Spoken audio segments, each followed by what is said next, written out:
tu vas te concentrer sur ce qui est important et urgent et tu vas cutter tout ce qui ne l'est pas. Donc en fait, ça ne demande pas de l'organisation, ça demande euh, du discernement pour discerner ce qui est important, ce qui n'est pas important, et ce qui est urgent et pas urgent, et prioriser tes tâches et tes actions. Ce n'est que ça en fait. En fait, si tu veux monter 3 boîtes dans ta semaine, tu peux. C'est juste que tu as moins de temps. Donc du coup, il faut l'utiliser beaucoup plus intelligemment. Salut et bienvenue sur le podcast Multipreneur, le premier podcast consacré au multipreneuriat, le fait de posséder et gérer plusieurs entreprises en même temps. Je suis Yann Segon, multipreneur, et je t'emmène dans mon aventure pour démocratiser le multipreneuriat.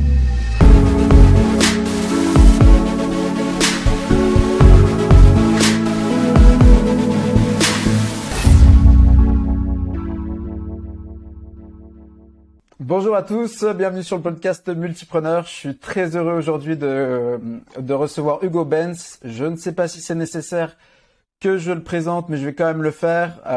Écoutez, Hugo, tu as lancé 6 sociétés en B2B dépassant chacune 1 million de chiffre d'affaires et pour certaines dès la première année. Tu es mentor, investisseur et même pour la blague, tu es devenu récemment pasteur puisque tu as lancé La Chapelle Club, un startup studio à Bordeaux. Hugo, comment ça va ? Eh ben, écoute, ça va impeccable. Merci beaucoup Yann pour l'invitation. Ravi de participer à ce nouveau podcast. Et puis j'ai hâte qu'on commence. On va parler de lancement de boîte, on va parler d'organisation, c'est un peu tes 2 spécialités, même si tu en as encore d'autres. Est-ce que avant tout ça, tu peux quand même nous parler de ton parcours pour ceux qui ne te connaissent pas ? Écoute, avec plaisir, hein, rapidement. De base, parcours assez classique. Moi, je suis né à Paris, mais j'ai vécu quand même la plus grande partie de ma vie à la campagne, dans la Marne, en Champagne-Ardenne, dans un petit village de 300 habitants. Parcours classique, collège, lycée. Je viens d'une famille, on va dire, somme toute, assez normale, classe moyenne moins.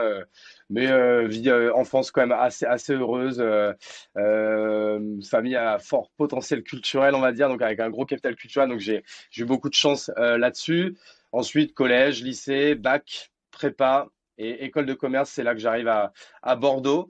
Donc là parcours on va dire assez classique et même si j'ai toujours eu un peu l'intuition que je voulais entreprendre, l'entrepreneuriat est tombé, on va dire, sur moi lors de mon stage de fin d'études, qui était même un contrat d'apprentissage, où en fait je suis arrivé dans une petite PME et où mon boss était Christophe Charles. Donc Christophe Charles, pour ceux qui connaissent pas, c'est l'un des 3 cofondateurs de Cdiscount.com.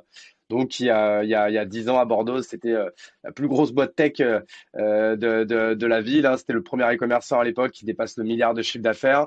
Et du coup à cette époque-là, les frères Charles, parce qu'ils sont 3, venaient de vendre leur dernière part au groupe Casino, qui était rentré dans le capital dès 98 chez Cdiscount. Et du coup, en fait, j'étais dans la PME qui était sa nouvelle aventure et j'étais le cinquième, on va dire le 5e salarié. Donc, énormément de chance d'avoir cette opportunité. Et voilà, Christophe Charles, pour ceux qui connaissent pas, c'est l'archétype de l'entrepreneur. Donc, en plus, c'est un peu un ADN un peu pirate, hein. Voilà, faut se remettre dans son contexte. Il faisait partie des premiers qui se sont lancés sur les internets dans les années 90. Donc, c'était quand même des entrepreneurs assez visionnaires à l'époque où il n'y a rien, où il faut tout construire, il faut tout faire. Donc, véritable homme d'action, homme de chiffres, homme de résultats. Et c'est ce qui, moi, en fait, m'a un peu façonné le début on va dire, de ma jeune carrière d'entrepreneur, puisque du coup, je suis resté 2 ans au début dans cette boîte en contrat d'apprentissage. Et en fait, ma mission, en fait, s'est très vite transformée en intrapreneuriat, où en fait, mon rôle, c'était de monter des boîtes dans la boîte. Je vais peut-être rappeler ce qu'on faisait, hein. La boîte s'appelait Clairement. mydesign.com et il faisait du textile et des accessoires personnalisés. Donc, c'est comme ça que je suis tombé dans l'entrepreneuriat et dans le monde du B2B et du textile personnalisé. Et du coup, voilà, je suis resté en tout et pour tout 5 ans dans ce groupe. J'ai monté 3 boîtes pour lui à l'intérieur du groupe qu'il était en train de former. Et je me suis donc de 2010 à 2015 et 2015, c'est là que je me suis vraiment lancé tout seul dans le grand bain de l'entrepreneuriat en montant ma première boîte qui s'appelait, Et, on va peut-être en parler après, mais du coup qui s'appelait La Piscine. Rien à voir avec les piscines, mais c'était, on avait monté une usine d'impression numérique textile, encore une fois en B2B, 100% revendeur. Donc c'était une boîte Je sais pas si tu veux me couper, me poser des Non, questions, non, sinon moi je te fais le vas-y, déroulé, hein, mais vas-y, c'est très bien. En fait, c'est très bien. Effectivement, j'ai plus l'habitude de laisser parler les invités parce que je me suis rendu compte qu'en les laissant parler, on allait beaucoup plus dans la profondeur de leurs propos. Et bah, à la rigueur, est-ce que tu peux peut-être préciser justement ce virement, comment rentrer plus dans le détail de comment t'es passé d'intrapreneuriat en entrepreneuriat? ouais, bien Parce sûr. Bah, en fait, ce qui a été intéressant, c'est que c'était une super aventure déjà, donc bah, de mes 21 à mes 26 ans. C'est-à-dire que là, c'est la découverte bah, déjà du monde pro, puis en fait après du monde, on va dire un peu de l'entrepreneuriat, puisque à chaque fois que je remontais quelque chose, on partait à chaque fois d'une feuille quasi blanche. Hein. On avait toujours quand même cette expertise métier, mais à chaque fois, j'allais sur un marché nouveau. Hein. Je peux rentrer un peu plus dans le détail sur ce qu'on a fait. Hein. La première boîte qu'on a montée du coup à l'intérieur du groupe s'appelait School Touch. School Touch, grosso modo, c'était simple, hein, c'était faire du textile personnalisé pour le monde étudiant. Donc, moi et mon acolyte, on en revenait hein, parce qu'on avait 20 ans et 21 ans. Donc, voilà, quand t'es étudiant, tu as des t-shirts personnalisés pour le week-end d'inté, les admissibles, tu as les polos d'assaut, le sweat d'assaut, sweat de promo. Enfin, tu as plein d'occasions de porter du textile personnalisé sur les épaules.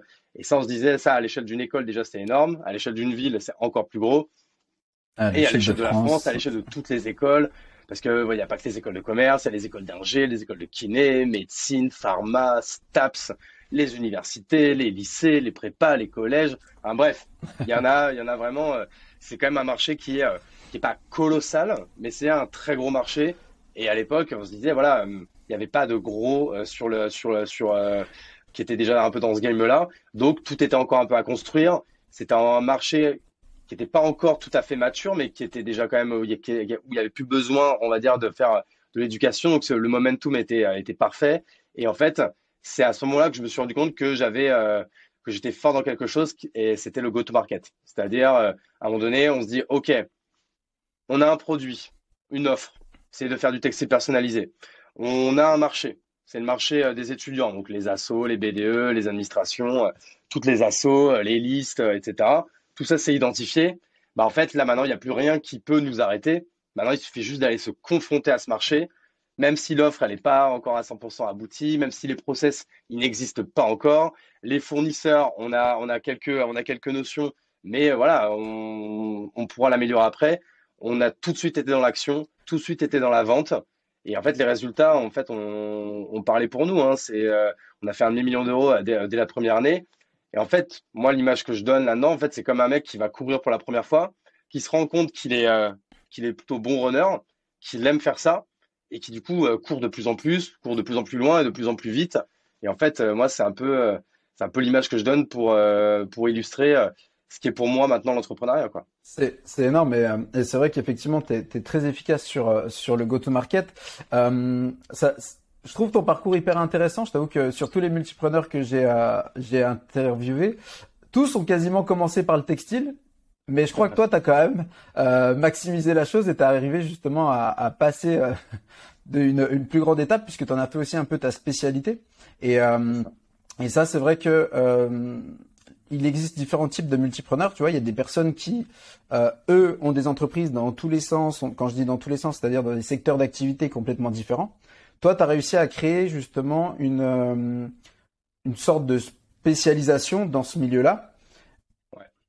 Et du coup, bah, est-ce que tu peux développer et nous expliquer comment tu as fait ça avec cette expérience de go-to-market, avec l'expérience qui est la tienne?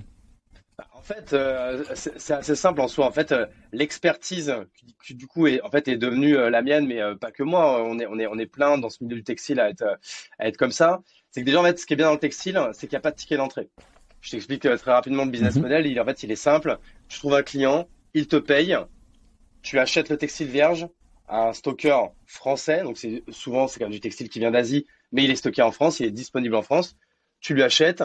En 48 heures, il le fait venir chez un marqueur. Donc un marqueur, c'est soit un brodeur, un imprimeur numérique, un sérigraphe, un imprimeur en transfert, enfin, quelle que soit la technique, également en France. Il fait son marquage, il expédie à ton client, et en fait, au passage, il y a un cut qui est à marge. Donc, en fait, à ce moment-là, n'importe qui peut se lancer dans le textile. C'est très simple. C'est très simple de faire 100 000 euros, de faire 200 000 euros, de faire même 500 000 euros dans le textile. Ce qui est le plus dur, c'est c'est de scaler ça. C'est vraiment d'accélérer parce que c'est quand même très lourd en termes de process. Parce que là, dit comme ça a l'air simple. Mais le cycle de vente, il y a au moins une quinzaine d'étapes qui sont au départ toutes manuelles et qu'il faut en fait maîtriser sur le bout des doigts pour après commencer à les automatiser, écrire des process, recruter et spécialiser les gens sur un certain nombre d'étapes et ensuite utiliser les bons outils pour automatiser ça en interne et en externe pour que le flux d'informations entre toutes les parties prenantes, que ce soit nous, le client, le fournisseur, le marqueur, le transporteur, tout le monde, en fait, que tout se fasse de manière hyper optimisée. Et ça, en fait, ça marche très vite, très bien pour la plupart des gens qui sont pas trop mauvais en sales. Mais il y en a plein, en fait, qui après arrêtent ou se cassent la gueule ou qui en ont marre parce que c'est un vrai boulot à la con. C'est-à-dire qu'il faut vraiment le maîtriser et savoir, en fait, comment l'automatiser au max, en fait, pour pouvoir grossir sans étendre son temps de travail, la nuit, les week-ends, les vacances, etc. Donc en fait, toute la clé était là et en fait, plus qu'une expertise sales, l'expertise qu'on a eue, c'est de comprendre parfaitement ce marché, de faire vraiment ne faire qu'un avec ce marché, incarner ce marché, le comprendre, le connaître sur le bout des doigts. Et du coup, c'est ce qui permettait en fait après d'aller ouvrir plein de verticales. Donc tu vois, à l'intérieur du groupe que Christophe Charles était en train de construire, j'ai créé School Touch pour les étudiants. Ensuite, Culture Prod, plutôt pour le marché du culturel. Donc là, les clients, c'était les festivals, les offices de tourisme, les musées, les boutiques de monuments, les maisons de disques, enfin vraiment tout ce qui était attrait à ça. Et ensuite, la dernière BU que j'avais ouvert, même la dernière boîte qu'on avait créée, s'appelait Collect Store. Et là, c'était pour les marques. Vraiment, tu sais, c'était l'essor des marques Internet en 2013, 2014, etc. Et ça, il y avait un vrai marché qui arrivait. Nous, en plus, on a même monté une tech qui nous permettait de plugger notre usine au CMS de nos clients et de récupérer tout de manière totalement automatisée.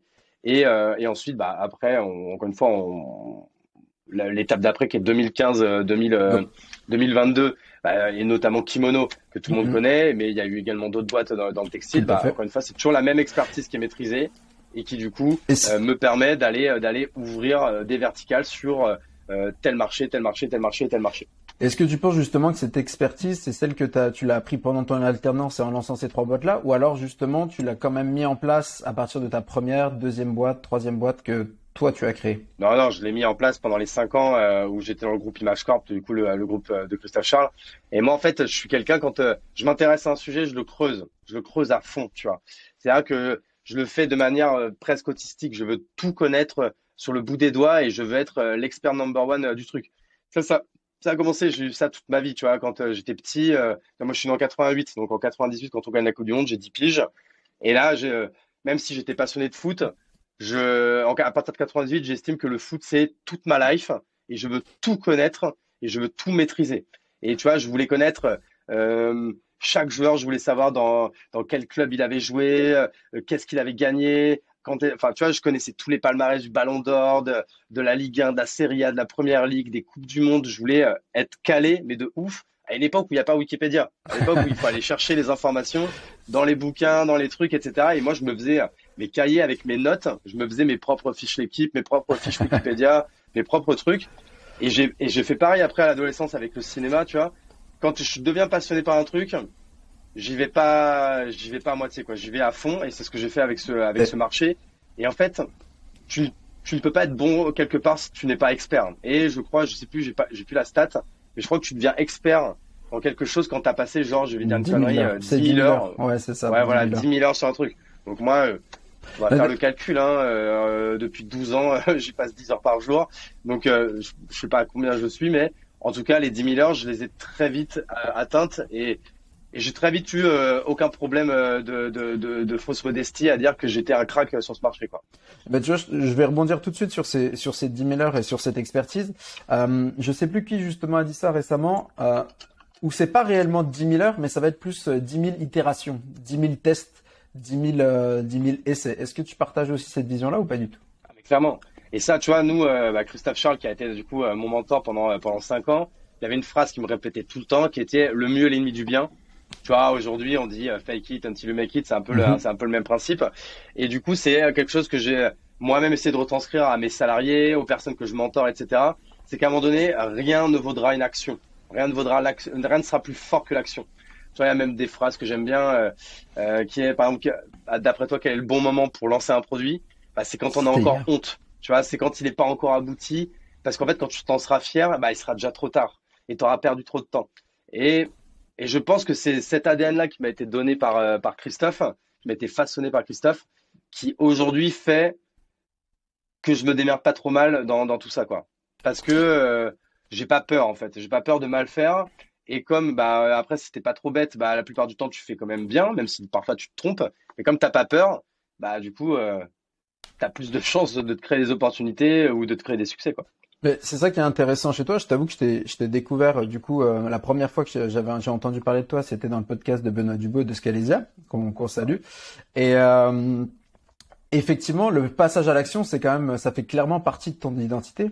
Ouais, Est-ce que justement tu peux nous expliquer, parce que pour lancer des boîtes rapidement, et parce qu'on est que t'es quand même quasiment à une boîte par an qui fait tout de suite très rapidement du chiffre, on peut pas lambiner, on peut pas être sur, on va réfléchir 5 ans, sur 5 mois sur notre charte graphique, notre logo, etc., etc. Donc, comment tu fais? Est-ce que tu peux justement, pour ceux qui n'ont pas forcément écouté déjà ce podcast ouais. de Benoît, tu vois, nous expliquer quelle est ta méthode pour justement lancer un business? Bah, après, là, sans rentrer un peu trop dans la théorie, mais Mm. bon, tu vois, moi, il y a encore une fois ce qui illustre parfaitement ça, c'est la fameuse matrice d'Eisenhower. Ouais. Tu sais, avec en abscisse, tu as important par important, et en ordonnée, tu as urgent, pas urgent.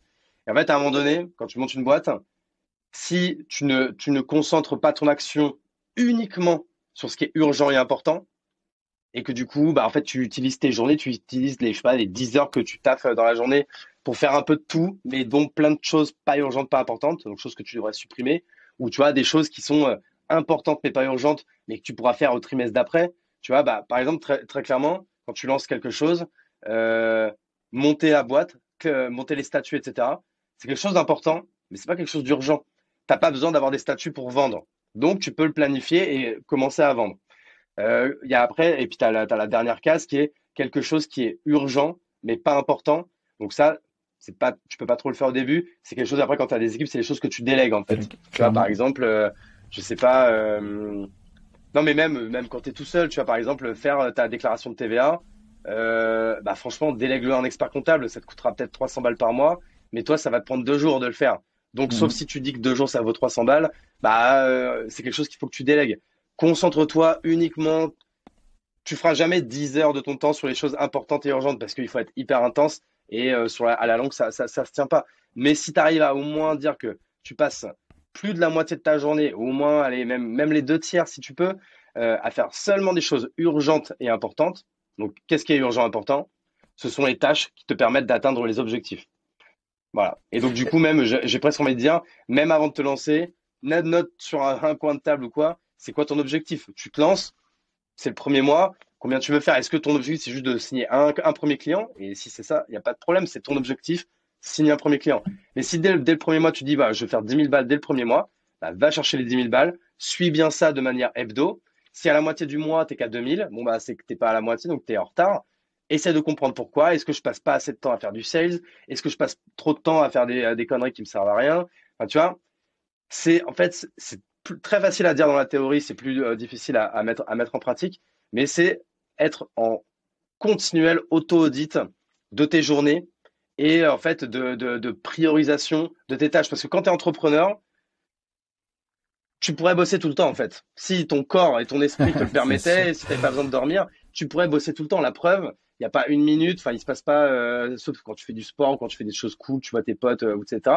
Mais sinon, tu es tout le temps en train de penser au taf. Donc en fait, même quand tu réfléchis, tu es en train de taffer.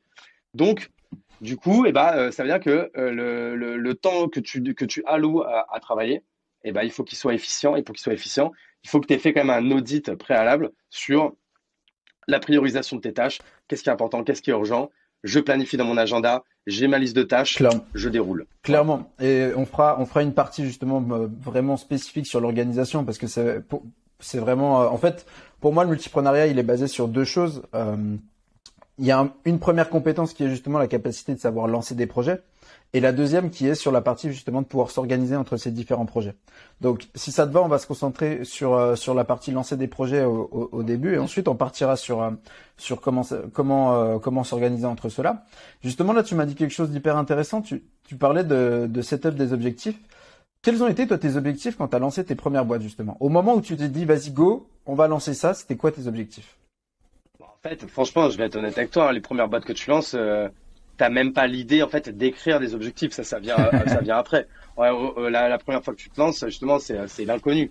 Je veux dire, maintenant, tu vois, maintenant, t'as Notion, t'as la méthode des OKR, donc des objectifs qui résultent. T'écris tout ça. Tu vois, pour le coup, moi, c'est quelque chose maintenant que je fais de manière presque industrielle pour chaque projet ou boîte que je lance. Mais franchement, pour être honnête avec toi, au début, quand tu lances, tu veux juste je te dis, hein, le premier objectif, c'est pas à pas, c'est d'aller chercher un premier client, puis un deuxième client, puis un troisième client. Et après, quand tu regardes qu'au bout de 5, 6, 10 clients, ah bah merde, putain, là, je suis déjà aux fraises niveau process. Bah là, tu refais un pas en arrière et donc ton objectif, c'est écrire un process sur telle partie pour gagner du temps. Et bim, tu as fait ton pas en arrière, tu peux continuer à réavancer. Et au début, moi, les premières années, j'étais sur des objectifs très court terme, c'est-à-dire des objectifs au mois. Franchement, c'est assez récent, ça fait peut-être 2, 3 ans que maintenant j'ai mes OKR annuels, que je découpe en OKR trimestriels et après que je découpe à la semaine, quoi, en fait. Ok. Et, euh, et justement, là, tu as encore parlé d'un truc intéressant, c'est que tu as dit maintenant, tu avais un process pour lancer des projets. C'est quoi ton Ouais. process aujourd'hui, toi qui as eu l'expérience de lancer du coup différentes boîtes? Qu'est-ce que toutes ces expériences-là t'ont amené? Et qu'est-ce que tu choisis maintenant comme indicateur ou quel est ton process tout simplement pour lancer une nouvelle boîte? Bah, en fait, je vais peut-être décevoir des gens parce qu'en fait, c'est pas non plus hyper sorcier. C'est en fait, t'as une idée, tu veux créer une boîte, tu veux créer quelque chose. Bon, bah, déjà, il y a l'offre, donc le produit. Donc déjà, tu crées un MVP, 10-15%, etc. Voilà. Tout ça, tu le crées et en parallèle, chose très importante, tu vas en parler à tout le monde. Les gens qui disent, je veux pas parler de mon idée, j'ai peur qu'on me la pique ou j'ai peur qu'on se foute de ma gueule ou quoi. Bah déjà, franchement, si t'as peur qu'on te la pique, franchement, fais pas l'entrepreneuriat. Parce que derrière, si on te la pique, c'est quand même bon signe, ça veut dire qu'il y a un marché, qu'il y a quelque chose. Et si les gens ils se foutent de ta gueule, bah c'est bon signe, ça veut dire que du coup, ils vont t'aider grâce à leur feedback à améliorer ton offre, à améliorer tout ça. Donc franchement, j'ai envie de te dire, dès que tu as envie de faire un truc pendant une semaine, tu passes ton temps à en parler à tout le monde. Tu vois, moi, limite, je triche un peu, hein, je fais une voice note qui dure 1 minute. Mhm. Et déjà, je me force à dire, faut que je pitch en 1 minute. J'explique le problème, j'explique ce que je fais, la proposition de valeur, le business model, basta. Là, cette voice note, je l'envoie, mais limite à tout mon répertoire. Qu'est-ce que t'en penses? Et là, les gens sont hyper sympas, ils te répondent. Donc là, tu prends tout leur feedback, t'améliores du coup un peu, en fait, tu fais un peu là, tu avais la V0 de ton offre, là, tu as la V0,5 de ton offre, et bim, tu arrives très vite à la V1. Et là, en fait, bah, c'est très simple, hein, tu prends n'importe quel outil, un Excel, un Google Sheet, un Notion, ce que tu veux, et ou un Folk, tu vois, maintenant, qui est le nouveau un peu CRM vraiment à la mode, qui cartonne là-dessus, et que j'utilise. Et tu te crées ta première base de données. Première base de données, c'est là les 10, 15, 20 prospects que tu aimerais avoir. Tu leur envoies l'offre, tu leur shootes. Alors après, on pourrait rentrer dans les détails, hein. Faut avoir le Vas-y, bon c'est message pour, intéressant. tu Et vois, le bon message, le bon hook pour pouvoir commencer à gratter l'amitié avec lui, commencer à engager la discussion. Tu vois, même moi, quand je lance quelque chose, je suis jamais même dans la vente. C'est-à-dire, c'est presque, je vais les voir en mode, je suis en train de lancer ça. Du coup, je demande à des futurs clients potentiels ce qu'ils en pensent. Toi, en fait, qu'est-ce que tu en penses? Donc, en fait, toi, le mec, t'es pas dans un processus, tu es en train de lui vendre un truc. Tu es dans un processus où tu lui demandes son aide et tu lui demandes en fait de t'aider à co-créer l'offre parfaite pour lui. Je peux te dire que si le mec il t'a répondu, après, si ton offre elle est bonne et qu'il a vraiment besoin, tu as gagné plein de clairement. miles pour aller après lui vendre ta cam quand ce sera bon. Donc, là, c'est un peu décousu, mais si on résume, en fait, c'est en parallèle le product, vraiment créer l'offre, en allant parler à tout le monde et commencer à préparer le terrain pour préparer le go-to-market, pour commencer à aller faire les premières ventes, à avoir les premiers bêta-testeurs, etc. Mais tout ça, ça prend pas 3 mois, hein. Ça prend, tu Prend fais ça combien dans de la temps pour première toi? semaine, quoi. Première semaine pour toi pour faire ça. Ok. Quand tu parles de ta première note vocale, tu dis tu l'envoies à tout le monde. Est-ce que tu l'envoies déjà à des personnes sensibilisées, on va dire, sur cette thématique, ou alors tes potes entrepreneurs, Ouais, je fais un petit ou ce stage. cercle-là? Ou alors tu vas très large Pote, justement et pote entrepreneur et personne de mon réseau qui serait, on va dire, de près ou de loin sur ce marché ou sur ce type d'idée, quoi. Ok, ok. Et ensuite, bon, bah là, c'est la première semaine du taf. Bon, il en reste encore 51 pour Ouais. arriver au premier million de CA la première année. Donc, comment tu fais? Et d'ailleurs, on en parlera après du CA, mais est-ce que le CA, c'est vraiment une valeur hyper importante pour toi C'est ou important. pas tant que ça? Bah, en fait, c'est important. Après, ça dépend les degrés, les taux de marge que tu as. Mais en fait, c'est important parce que, comme je le disais, en fait, c'est important d'avoir des objectifs. Ton objectif, c'est 1 million et que tu l'as atteint. Tu t'es donné les moyens d'y aller. Et même si c'est un objectif qui est symbolique. Après, c'est sûr que voilà, il y a 1 million d'euros à l'équilibre, il y a 1 million d'euros en paiement 200 000, il y a 1 million d'euros avec 500 000 d'EBITDA. Et, Mhm. il y a plusieurs millions d'euros et moi je suis le premier, je suis le mieux placé là-dessus. J'ai eu des boîtes ultra rentables et j'ai même une boîte, la première que j'avais montée, qui était montée à 4 millions d'euros et que j'ai liquidée mais lamentablement et de manière très douloureuse. Donc je suis bien placé pour savoir que la course au chiffre d'affaires, c'est pas une fin en soi. Mais quand tu communiques là-dessus, c'est quand même un track record qui est important de préciser. Et comme ça fait tilt dans l'inconscient des gens, et bah du coup, ça assoit quand même la crédibilité de ta boîte, sa notoriété, sa social proof. Enfin, tu vois, c'est quand même important. Donc, c'est important. Clairement. Je t'avoue que je voulais aussi t'emmener, bien sûr, sur cette expérience, puisque chez les multipreneurs, mais même les entrepreneurs en général, il y a des réussites, il y a des échecs. Euh, Justement, est-ce que tu peux nous parler un peu plus de cette première expérience? Cette première expérience, bah du coup, donc ça s'appelait la piscine. Là, pour le coup, c'était très vraiment dans le dur direct, hein, parce que c'était même pas tu vois, un business model simple, comme je te disais tout à l'heure, d'intermédiaire. Là, on Mhm. avait vraiment l'appareil productif. Donc, on avait loué une usine de 3000 mètres carrés. On est très vite arrivé à 10 bécanes, et pour plus d'1 million d'euros d'investissement industriel, 30 ouvriers à l'intérieur. Donc, c'était quand même du lourd. Et ça, on y est arrivé en 2 3 ans, parce que ça a été hyper rapide, hein, un peu plus d'1 million d'euros la première année, un peu plus de 2 la deuxième, un peu plus de 3 la troisième, et quasi 4 la quatrième, qui a été l'année fatale, pas rentable, et en plus pas rentable assez vénère. Et en fait, c'était simple, hein, notre cible, c'était les revendeurs. Tu vois, bon, par exemple, Kimono était un client de la piscine à ses débuts. C'est-à-dire que nous, on travaillait pour des gens qui vendaient du textile personnalisé à leurs clients. Et nous, on recevait leur textile ou on achetait du textile et on le faisait printer dans notre usine et on le chipait directement au client final. Spécialisé un peu en format dropshipping, ce genre de choses. Clairement dropshipping, mais B2B. Ouais, ok. Et du coup, qu'est-ce qui s'est passé? Est-ce que tu peux rentrer un peu plus, tu vois, dans le détail justement Ouais, bien de sûr. ce décalage entre chiffre d'affaires, rentabilité et quel surtout enseignement t'as retenu de Ouais, cette ouais. expérience, tu vois? Il y a plein de raisons. Je vais essayer de les citer. Alors, ça va être peut-être un peu décousu, mais alors, franchement, déjà, la première, c'est un problème vraiment d'ego de moi-même. Justement, cette course au chiffre d'affaires, cette course au chiffre, cette course aux parts de marché, cette course à mon but, c'est de niquer les concurrents. Tu vois, plus que de satisfaire mes clients, c'était plus de battre les gens qui étaient en face de moi. Donc vraiment, pas l'entrepreneuriat sain, même du coup l'entrepreneuriat bien malsain. Donc Ça, ça, franchement, j'ai vraiment péché par orgueil à ce niveau-là. ça venait Mais de quelque chose en particulier, vas-y. ça ou pas? Comment? Je veux dire, cette envie tu dis, de niquer les autres, tu vois, Non, de j'ai toujours été défoncer comme tes ça. partenaires. Ok. Enfin, je suis quelqu'un de très mauvais joueur, j'adore la performance. Je joue jamais pour participer, je joue toujours pour gagner.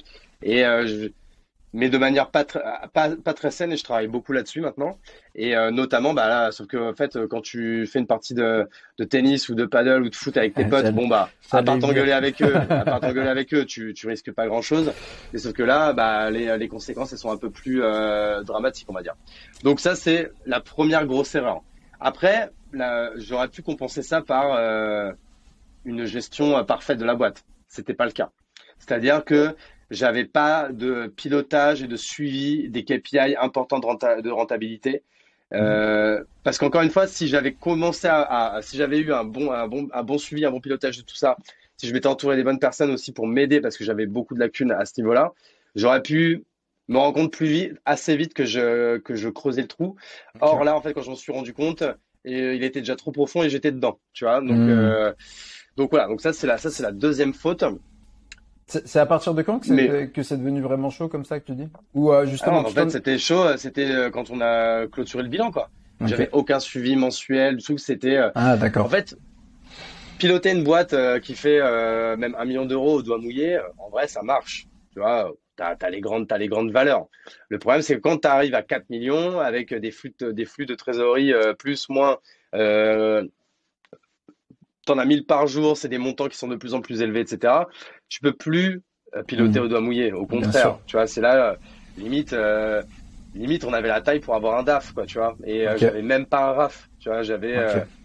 J'avais mon assistante de direction qui même heureusement quand même, me pilotait quand même un peu le truc et me sonnait un peu enfin, me tirait un peu la sonnette d'alarme de temps en temps. Mais tu vois, moi, j'étais sur vraiment un optimiste un peu niais, un peu malsain là-dessus. Et je me suis toujours dit que c'était pas possible de se vautrer, quoi. Sauf Ok. quand à un moment donné, on a dit, en fait, là, plus de solution, là, t'es en cessation de paiement, quoi. Faut Mhm. liquider maintenant. Faut virer tout le monde. C'était Et là, c'est la dégringolade, quoi. c'était quoi la structuration justement de ta boîte? Tu disais qu'il y avait une trentaine de personnes dedans. À cette époque-là, c'était Ouais. quoi? Grosso modo, c'était une quinzaine à l'usine et après une quinzaine, bah, du coup, plutôt quand même sales, admin, ouais, sales admin, quoi. Ok. Et du coup, est-ce que cette structuration-là, bon, je suppose que non, mais est-ce que tu l'as gardée sur les autres boîtes dans le textile que tu as créé ou alors Non, pas du tout? bah non, non, c'est beaucoup plus structuré. Et surtout, en Mhm. fait, c'est que maintenant, en fait, j'essaye même de mettre de la structuration, en fait, dès le début, en fait, même dès qu'on est trois ou quatre. Tu vois, Ok. parce qu'en fait, toutes les bonnes pratiques que tu mets en place tout de suite, bah, ce sera moins difficile de les faire évoluer après. Moi, en fait, j'étais devenu trop gros trop vite avec zéro structuration. Et Mhm. limite, c'est que je dis pas que je suis pas non plus débile. Je le sentais quand même que c'était pas la bonne manière de faire. Mais en fait, la montagne, elle me semblait tellement haute désormais. Je veux dire, on a tellement de Mhm. retard de structuration à rattraper que comme je m'en sentais pas capable, et ben je foutais ça sous le tapis et par je te dis un optimisme assez niais et dangereux. Et ben du coup, je laissais courir quoi. Ok. Et du coup, qu'est-ce qui s'est passé? Alors, t'as dit, t'arrives à la liquidation. Qu'est-ce qui se passe? Dans quel état d'esprit t'es à ce moment-là? Comment ça se passe pour toi, tu vois? Et surtout, comment tu rebondis? Ah, j'ai la rage à ce moment-là. En fait, j'ai la rage, j'ai la honte, je suis déçu. Je dirais pas que j'ai peur, parce qu'en vrai, comme j'avais monté aussi d'autres boîtes, je me suis jamais retrouvé à poil. Et pour le coup, j'avais quand même assez confiance en moi pour me dire que je m'en relèverais. Mais j'ai eu du mal à digérer du coup l'image que ça avait donné de moi. J'ai eu Ok. du mal à digérer l'image que ça a donné de moi sur le marché, que ça avait donné à mes amis, dans ma famille. Tu vois, ma famille, ils m'ont prêté de la thune à la fin pour que je puisse quand même colmater un peu les brèches. J'ai mis 3 piges à les rembourser. Enfin, tu vois, c'est des Mhm. choses que les gens ils doivent savoir. C'est aussi l'envers du décor, hein. Tout n'est pas vraiment rose, hein. Et donc moi, je suis dans cet état d'esprit. Et heureusement, tu vois, quand même, ce côté un peu, tu vois, mauvais joueur, etc. et tout, bah, quand même, ça m'a donné la rage de me dire, franchement, je vais pas rester là-dessus, quoi. Je vais vous Mhm. montrer à quelle vitesse je vais me relever. Mais par contre, j'ai décidé cette fois-ci de le faire dans la discrétion. Ok. D'arrêter d'ouvrir ma gueule à tort et à travers, à me la raconter, etc. Ça, bah, franchement, quand tu te prends un truc comme ça, c'est comme un mec qui pense qu'il sait se battre et qui un jour Mhm. prend une branlée monumentale Tu devant prends un tout le KO monde. direct, ouais. Bah, je peux te dire qu'il ouvre moins sa canne quand il est en public. Et donc, ça apprend un peu l'humilité. Bon, tu vois, je n'ai pas la prétention de dire que je suis quelqu'un de humble, c'est pas le cas, mais ça m'a appris quand même à moins l'ouvrir et à faire preuve de plus de discernement. Et la confiance en soi, c'est bien, mais il faut s'en servir à bon escient, quoi. Et donc, du coup, t'as mis combien de temps pour rebondir et comment t'as fait? Tu vois, next step, Non, comment ça s'est passé j'ai là? rebondi tout de suite parce que tout de suite, bah, déjà j'avais Kimono qui tournait, j'avais Carmes qui tournait, Rock qui tournait. Après, avec mon associé Seb, on monte Capsule, qui a un succès tout de suite. Donc quand même, tout de suite, ça allait, tu vois. J'avais des dettes à rembourser, Mhm. etc. Mais bah, tout de suite déjà, enfin, financièrement, j'ai jamais été dans la merde, donc ça c'est quand même cool. Et même pour l'ego, tout de suite, je me suis dit, ah, ok, franchement, tu vois, j'ai pas eu le temps de me dire que j'étais une merde, quoi. Ça, je me le suis Mhm. jamais dit. Et Ok. heureusement, tu vois, j'ai pas fait de dépression, j'ai pas fait tout ça. Donc, j'ai eu de la chance de pas passer par ces étapes, quoi. Et justement, du coup, la piscine, c'est une boîte que tu as lancée où tu étais seul founder et les Non, autres, t'étais on pas était seul trois. founder. D'accord, Ouais. trois founders, ok. Et comment t'as fait alors pour, parce que du coup, tu parles quand même d'une boîte qui doit prendre quand même pas mal de charge mentale, surtout si avec, tu vois, tu parles de presque 4 millions au quatrième année, de certaines difficultés aussi de gestion, etc. Comment t'as fait pour lancer d'autres boîtes à côté? Comment tu t'es organisé? Comment ça s'est passé, tu vois? Alors, pour expliquer ça, en fait, en une phrase, c'est Ouais, qu'en fait, aujourd'hui, si tu veux, imaginons que tu as 50 heures, t'es obligé, tu as un canon sur la tempe et on te dit tu as 50 heures à travailler dans la semaine. Et on te dit, tu dois monter allez, tu dois monter deux boîtes en même temps. Bah, donc, le réflexe que tu vas avoir, et qui est un bon réflexe, c'est de dire, bah, je vais faire 25 heures sur l'une, 25 heures sur l'autre. Si tu avais eu 50 heures, tu aurais fait 50 heures sur la boîte 1 et tu aurais eu un résultat X. Ou alors tu aurais fait 50 heures sur la boîte 2 et tu aurais eu un résultat X. Si tu passes 25 heures sur la boîte 1 et 25 heures sur la boîte 2, tu n'auras pas un résultat X divisé par 2 et X divisé par 2. clairement. Pourquoi? Parce que comme tu n'as que 25 heures, et bah, du coup, c'est ce que je disais au début, tu vas te concentrer sur ce qui est important et urgent et tu vas cutter tout ce qui ne l'est pas. Donc en fait, ça ne demande pas de l'organisation. Ça demande du discernement pour discerner ce qui est important, ce qui n'est pas important, et ce qui est urgent et pas urgent, et prioriser tes tâches et tes actions. Ce n'est que ça en fait. En fait, si tu veux monter trois boîtes dans ta semaine, tu peux. C'est juste que tu as moins de temps. Donc du coup, il faut l'utiliser beaucoup plus intelligemment. Et ça, c'est ce qu'on appelle la loi de Parkinson. Je Clairement. sais pas si tu J'allais connais dire. cette loi, Bien c'est une sûr, loi facile. ouais, L'exemple que je prends à chaque fois pour l'illustrer, c'est demain tu passes ton bac, tu as l'épreuve de philo, on te donne 5 heures pour le faire, tu auras 15 sur 20, là, et 16 sur 20. Si je t'avais donné 2 heures et demie pour le faire, tu n'aurais pas eu 8 sur 20, tu n'aurais pas eu la moitié. clairement. Tu n'aurais peut-être pas eu 16, tu aurais peut-être eu 15, tu vois, ou allez, peut-être 14. Mais pourquoi? Parce que du coup, tu dis, bah, j'ai que 2 heures et demie, donc du coup, je vais droit à l'objectif, droit à la deadline. Et tu vois, en fait, Parkinson, en fait, il a fait cette loi à l'époque. Je crois que c'est, je sais plus, je vais dire une connerie monumentale, genre dans les années 50 ou même peut-être avant la Seconde Guerre mondiale. Je sais plus dans quel pays, bon, sûrement aux États-Unis ou en Angleterre ou quoi.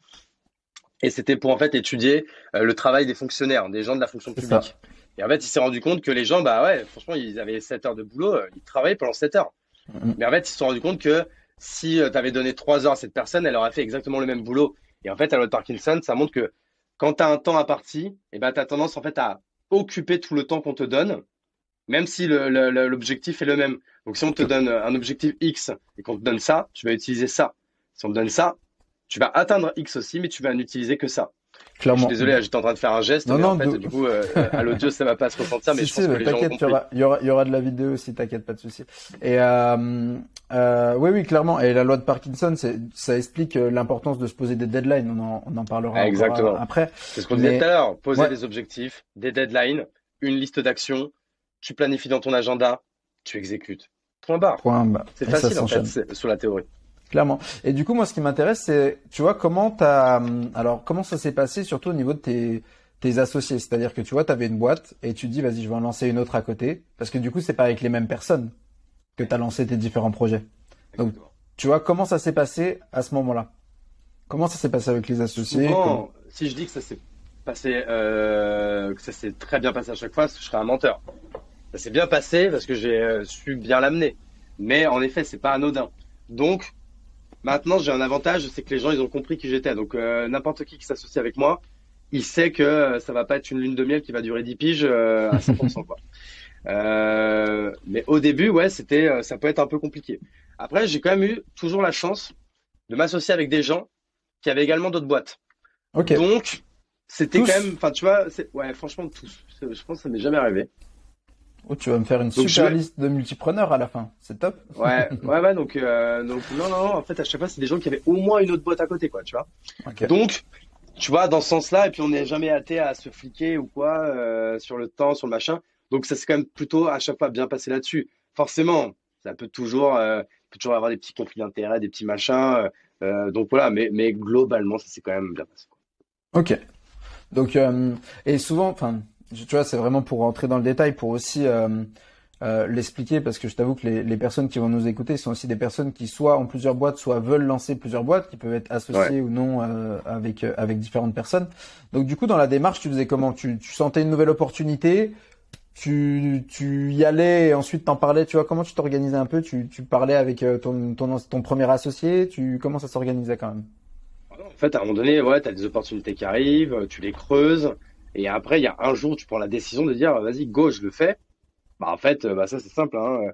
Moi, j'ai des points hebdo avec mes associés. Alors, c'est plus le cas aujourd'hui puisque je suis plus opérationnel dans aucune des boîtes. Même deux d'entre elles, j'ai revendu mes parts. Mais sinon, en fait, à partir du moment où tu as une bonne communication avec ton associé, à un moment donné, tu lui dis, tu vois, il vaut mieux qu'il l'apprenne par toi que par quelqu'un d'autre. Et tu lui dis, voilà, je suis en train de creuser ça, j'ai envie de le faire, je vais le faire. Tu vois, à un moment donné, c'est clair, c'est qu'à un moment donné, tu m'appartiens pas, je t'appartiens pas, chacun est libre de faire ce qu'il veut. Et donc, en fait, ça s'est toujours passé comme ça, hein, globalement. Ok. Très simplement. Et bah écoute, tu me fais une très belle liaison. Moi, je distingue deux choses. Je distingue les serial entrepreneurs et les multipreneurs. Pour moi, tu vois, un serial Ah, entrepreneur, je c'est fais bien la différence. ouais. Bah du coup, un serial entrepreneur, tu vois, ça va être quelqu'un qui va lancer une boîte, puis la revendre, puis monter une autre boîte, puis la revendre, Bah, ok. puis etc., etc. Alors que le multipreneur a des boîtes en même temps. Alors bien sûr, un serial entrepreneur peut avoir à des moments de multipreneuriat puisque les boîtes peuvent se chevaucher aussi. Et on verra après une petite différence aussi entre un multipreneur et un investisseur, qui est aussi ce Ok. que tu es et qui n'est peut-être pas la même chose pour toi. Donc, par rapport Ah, c'est à différent, ces ouais. trois éléments, tu vois, est-ce que tu peux nous en parler? Peut-être comment toi tu te vois, parce qu'on sait que, enfin, on y reviendra peut-être après aussi, que tu as un profil plus starter. Ouais. On va verbaliser, hein, pour ceux qui nous écoutent. Profil starter, du coup, c'est un entrepreneur qui a plutôt un gros potentiel pour lancer des projets et qui, une fois qu'on rentre dans la phase de, on va dire un peu plus de gestion, se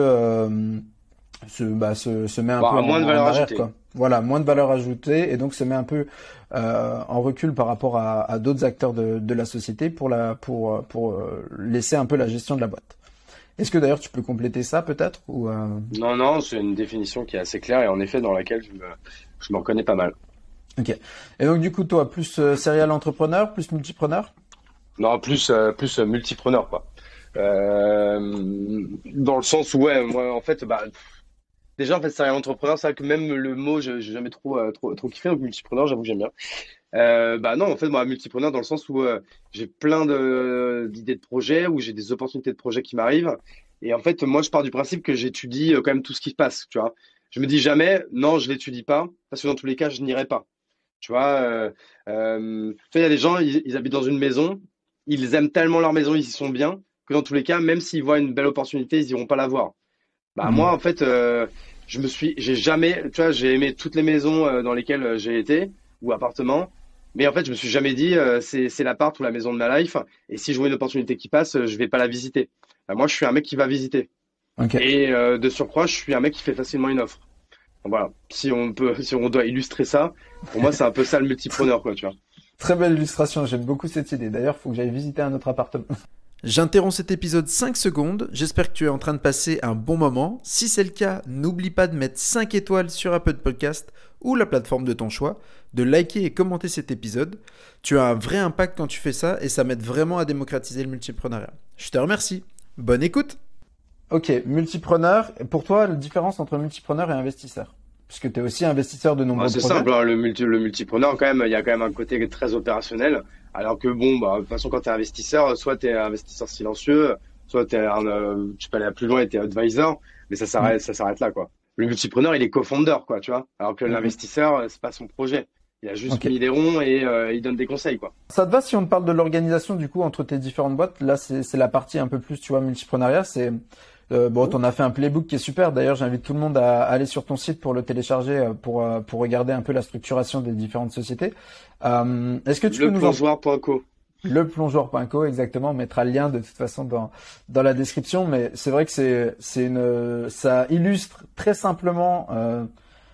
En fait, une organisation qui est incroyable pour des multipreneurs. Donc, est-ce que tu peux nous en parler quand même un peu? Ouais, c'est ça que j'ai commencé un peu à en parler tout à l'heure, mais en fait, après, dans l'organisation, alors, par exemple, aujourd'hui, moi, j'utilise mon temps en fait c'est un peu sur deux boîtes. Je suis en train de monter du coup un startup studio qui s'appelle La Chapelle et Mhm. j'ai également ma boîte personnelle qui s'appelle Le Plongeoir qui est aujourd'hui la boîte sur laquelle j'ai mes activités perso, conseils, mentorat, consulting et même des deals textiles un peu historiques que j'ai etc. C'est ce qui me permet aujourd'hui d'être totalement dérisqué sur la partie financière et de pouvoir lancer la chapelle sans penser à l'argent. Tu vois, c'est ça qui est intéressant. Donc, je divise ma semaine entre les deux. Donc, en fait, si je vulgarise un peu comme je disais tout à l'heure, bah aujourd'hui, si je dis que je veux travailler une cinquantaine d'heures dans la semaine, eh ben, j'en ai grosso modo 25 pour la chapelle, 25 pour le plongeoir. Ensuite, j'ai écrit mes OKR pour la chapelle, j'ai écrit mes OKR pour le plongeoir. Euh, et du coup, en fait, dans mon agenda, sur les 25 heures que j'ai pour la chapelle, je mets des blocs pour l'OKR 1, des blocs pour l'OKR 2, des blocs pour l'OKR 3. Je fais pareil pour le plongeoir. Je laisse les après-midi en général libres pour la partie plutôt, là, c'est plutôt les meetings, les rendez-vous, tu vois, enregistrement de podcast, conférences et autres. Et par contre, le matin, là, je suis hyper intense. Ma matinée, elle est divisée par deux. Entre 6 heures et 9 heures, c'est ce que j'appelle les ones of the day. C'est-à-dire, c'est les tâches les plus importantes et urgentes que j'ai à faire dans la journée. Je commence par ça. Et ensuite, de 9 heures à midi, là, c'est les tâches importantes, mais un peu moins urgentes, ou les tâches urgentes, mais un peu moins importantes. Et je dédie à chaque fois une journée à telle ou telle boîte. Comme ça, j'essaie de pas trop mélanger. Et le midi, je fais du paddle. Et voilà. Mon organisation, elle est aussi simple que ça. En fait, je l'ai divisée en 4 parties.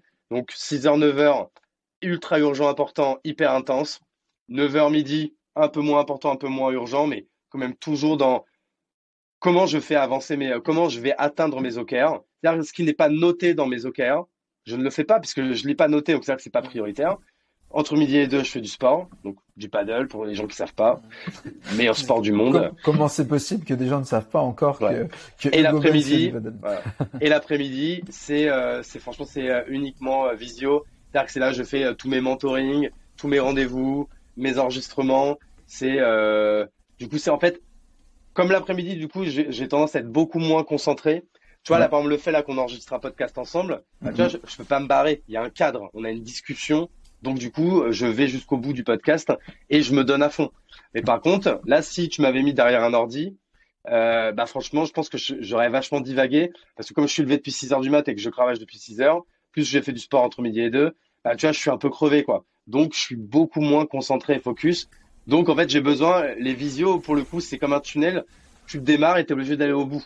Donc c'est pour ça que j'ai mis ça l'après-midi et Ok. du coup, c'est la quatrième et dernière partie de ma journée et après la cinquième partie, là c'est en mode famille quoi. Ok, bah tu vois, tu me fais pareil, une belle passe def. Je reprends le jargon foot, hein, comme t'étais fan en 98. Mais du coup, tu vois, moi je distingue trois moments dans une journée, justement, enfin dans l'organisation. T'as le bloc professionnel, le bloc familial et le bloc personnel. Je distingue familial et personnel parce que pour moi, tu vois, c'est le bloc personnel, ça va être Hyper différent. exactement. Et donc du coup, toi, comment tu t'organises entre ceux-là?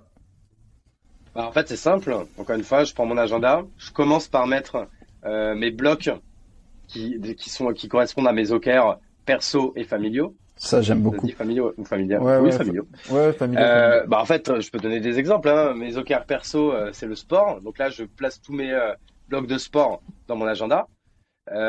Ensuite, j'ai mes blocs familiaux. Donc mes blocs familiaux, c'est par exemple, bah en fait, c'est même pas par exemple, c'est aller chercher sa fille à l'école, l'amener à l'école, l'amener à telle activité, aller la rechercher à telle activité, etc. Et tout ça, tu le mets dans l'agenda. Et c'est là que c'est des blocs qui pour moi en fait ils sont collés quoi. Tu vois, ils sont collés à colle forte. Je peux rien mettre à cette place-là. Donc tu commences toujours par mettre tes blocs perso dans ton agenda. Ensuite, je vais mettre tous mes ones of the day, donc toutes mes tâches hyper urgentes, importantes, hyper intenses. Bah, en fait, assez simple, hein, c'est de 6 heures à 9 heures. C'est juste que selon le jour, c'est plus dédié le plongeoir ou c'est plus dédié la chapelle. Ok. Euh, Pareil pour le deuxième bloc qui est le 9 heures midi, qui est un peu moins intense. Après, du coup, alors là, là, je le fais que pour mardi, mercredi et jeudi après-midi. Bah là, c'est les blocs qui sont laissés libres pour les meetings, donc qui sont dans mon calendrier, donc j'envoie au fur et à mesure. Tu vois, moi, je Mhm. pense que là, mon calendrier, il est plein pour les 4 semaines à venir. Mais tant pis, hein, si des gens ils veulent s'inscrire, bah ils se mettent, on va dire à la queue. Tu vois, c'est pas moi qui Mhm. vais changer mon agenda pour les autres. Tu vois. Ok. Et Bien je sûr, dis hein. pas parce que je me sens plus important. C'est que du coup, c'est une rigueur et une discipline que je me suis mis en place pour en fait ne jamais sortir des clous parce que moi et il y en a qui n'ont pas besoin mais moi j'ai vachement besoin de me mettre des cadres pour être efficace et donc comme je suis entrepreneur et que je peux pas prendre les cadres d'un boss ou d'une boîte ou quoi, bah, j'ai été obligé de Je me le les fais pour ça. construire moi-même. Et là, c'est que franchement récemment où j'estime que franchement, je suis assez fier et assez content des cadres que je me suis imposé parce que je me suis jamais senti aussi performant, quoi. Et à côté de ça, j'ai jamais pris autant de temps pour moi. Et du coup, ce temps personnel, tu le cases à quel moment, tu vois, en termes de priorité? Parce que je t'avoue que j'aime beaucoup ton approche, encore disponible dans un playbook disponible sur leplongeur.co, n'hésitez pas à y aller. Mais c'est cette idée de, tu vois, mettre vraiment les points familiaux en premier. T'es le premier multipreneur qui fait dans ce sens-là. Et ça, je trouve ça très Bon, je pense intéressant. qu'on est quand même beaucoup. Je pense quand même qu'on est beaucoup à le faire. Tu vois, je suis pas non plus si différent. Peut-être que t'as parlé avec des gens qui sont plus jeunes. Moi, dès que je suis marié, j'ai une enfant. Quand t'as un enfant, ça change quand même beaucoup de choses dans ta tête. Tu vois, moi, quand j'ai monté ma première boîte, franchement, je pouvais rester jusqu'à 23 heures au bureau. Ça me posait aucun problème, etc. Et aujourd'hui, c'est pas que je pourrais plus le faire. C'est qu'en fait, j'ai plus envie de le faire. Tu vois, c'est tout simple en fait. Et si demain je touche pas que ça n'arrive jamais. Je me retrouvais célibataire, j'ai pas la garde de ma fille ou un truc comme ça. Bah là peut-être tu vois que je le referais, tu vois, rester tard au bureau ou un truc comme ça. C'est juste qu'aujourd'hui en fait j'en ai pas envie quoi. C'est ce que j'allais te demander. Du coup, cette organisation, elle date de quand? Tu vois, Moi j'ai commencé à vraiment commencer à m'organiser depuis 4 ans. Donc Ok. sachez que l'organisation parfaite déjà n'existe pas. Mhm. L'organisation, le modèle parfait n'existe pas. Le seul modèle qui est bien c'est le vôtre, celui que vous créez au fur et à mesure de vos itérations. Et, euh, et moi, ça fait 4 ans que j'itère là-dessus, quoi. Et c'est pas encore parfait. Tous les 3 mois, je casse tout et je recommence tout.